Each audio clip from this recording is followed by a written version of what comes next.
A very good morning to you and welcome to the Morning Outlook Report. I'm Rachel Jones reporting live from Kalkine TV Sydney studios. Now, the Australian share market opened lower this morning according to the latest SPI futures. The ASX opened 0.2% lower. Yesterday, the Australian share market snapped its two-day losing streak and finished in positive territory. And that was thanks to a strong session from tech and energy stocks, while gold players and communication services also helped lift the ASX. The best performing sector yesterday was energy, up 3%. The worst performing sector was consumer staples, down 0.6%. The best performing stock in the S&P ASX 200 yesterday was nickel mines. They closed 6.5% higher at $1.55. The worst performing stock was Domino Pizza Enterprises. Their shares closed 4.2% lower at $107.50. Moving on to some business news from this morning, and Crown Resorts has received a revised non-binding takeover proposal from Blackstone of $13.10 per share. That represents an increase of 60 cents per share compared to the previous offer of $12.50. Following consideration of the revised proposal, that includes obtaining advice from their financial and legal advisors, the Crown Board considers it is in the interest of Crown's shareholders to engage further with Blackstone on a non-exclusive basis in relation to the revised proposal. And BWX, the beauty and wellness business, has promoted Rory Gration to Group CEO and Managing Director. He was currently the Group Chief Operating Officer. He will succeed the current Group CEO and Managing Director, Dave Fallon, who will step down on the 1st of March, remaining on the board as a non-executive director. And targeting is underway at Kalgold's Pinjin and Ningamia projects to define potential gold mineralisation for drill testing. Kalgoorlie Gold Mining holds tenements in key locations of the prolific Eastern Goldfields area of Western Australia that have not been adequately explored, and that was largely due to transported cover concealing the prospective basement geology.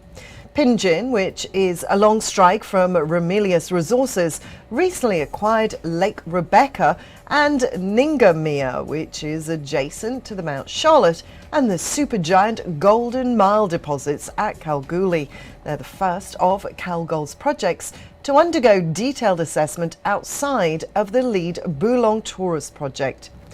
Drilling is currently underway at the Boolong Taurus, and it's testing targets that are similarly generated.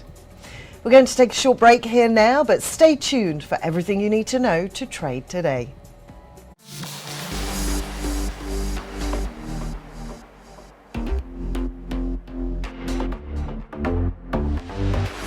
Hi, I'm Sage, and get ready to take the crypto ride with me on Kalkine TV. Watch the crypto buzz every Tuesday and join the excitement at Kalkine TV. From Bitcoins to NFTs to Dogecoin and DeFi, we have updates about everything around these digital currencies. Understand the investing rationale and the risks involved in the space with me, Sage, on Crypto Buzz. Keep watching Kalkine TV.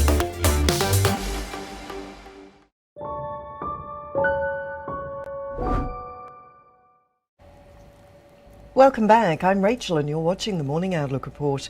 Looking over to the US now, and on Wall Street the Dow Jones was up 0.11%, the S&P 500 ended up 0.28%, and the Nasdaq closed 0.23% higher. The latest data showed that US consumer price index surged a whopping 7% in the 12 months through to December, the biggest annual increase since June 1982. But that was in line with forecasts. Investors appear to be comforted by the fact that inflation is not worse than they feared, and that the Federal Reserve was unlikely to be more aggressive than expected in hiking interest rates and tightening monetary policy. On the other hand, the Pan-European Stock 600 index rose 0.64%, and Britain's FTSE 100 climbed 0.81% to one-year highs. Japan's Nikkei rose 1.9% overnight, while the MSCI's broadest index of Asia-Pacific shares outside of Japan closed up 1.95%. Gold firmed yesterday as data showing US inflation was within expectations and dented the dollar. US gold futures settle up 0.5% at $1,827. Traders bid oil prices to 2-month highs after concerns over the Omicron threat eased. WTI rose 1.96% to $82.81 a barrel. Brent crude was at $84.85. That was up 1.35%. Meanwhile, the benchmark iron ore futures on the Dalian exchange for May delivery jumped 1.3% to 725 yuan per tonne.